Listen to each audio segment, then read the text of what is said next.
বহরমপুর শহরের রবীন্দ্র সদনে সংবর্ধনা দেওয়া হল প্রদীপ্তানন্দ মহারাজজিকে। রাষ্ট্রীয় স্বয়ংসেবক সংঘের প্রবীণ প্রচারক গৌতম সরকার মহাশয় এই অনুষ্ঠানে উপস্থিত ছিলেন। প্রদীপ্তানন্দ মহারাজ সম্বন্ধে কি বললেন গৌতম সরকার মহাশয়? প্রদীপ্তানন্দজি মহারাজকে নিয়ে এই যে আজকের যে কার্যক্রম বহরমপুরের রবীন্দ্র সদনে, এই ব্যাপারে এবং প্রদীপ্তানন্দজি সম্বন্ধে কিছু বলুন।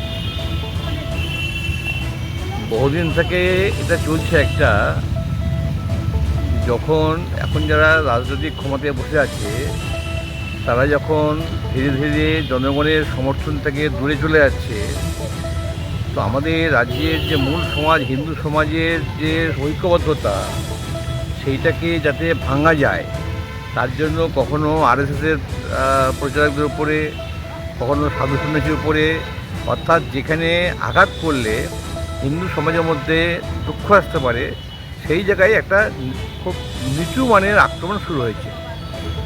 কিন্তু আজকে সমগ্র হিন্দু সমাজও বুঝে গেছে যেটা একটা মিথ্যে অভিযোগ, সেই জন্য তারা এটা গায়ে না মেখে উপরন্তু এর বিরুদ্ধে আরও সংগঠিত হওয়ার কাজ তারা করছে। আজকের সম্বর্ধনা এই বিষয়ে কেন্দ্র করে ছিল শুধু নয়, তার পুরো বিষয় নিয়েই ছিল, আগের থেকে ঠিক ছিল, এটা তার সঙ্গে যুক্ত হয়েছে। আর ভারতবর্ষের ইতিহাসে প্রথমবার কেন্দ্রীয় সরকার কোনো ধার্মিক ক্ষেত্রের লোককে, বিশেষ হিন্দু ধর্মের কোনো সাধুসন্তকে পদ্মশ্রী দিয়েছে, এটাও বাকিদের কাছে একটা জরুরের বিষয়।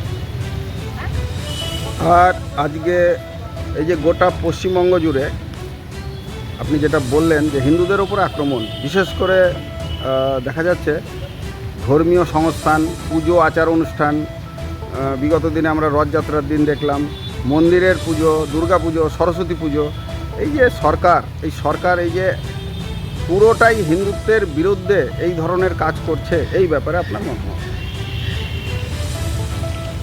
এটা তো সব যুগে যুগে আমরা দেখেছি, রামায়ণের যুগে, মহাভারতের যুগে সবসময় দেখেছি যারা সমাজে অপশক্তি আছে তাদের যখন সময় ঘনিয়ে আসে তখন তারা এই রকম কাণ্ড শুরু করে।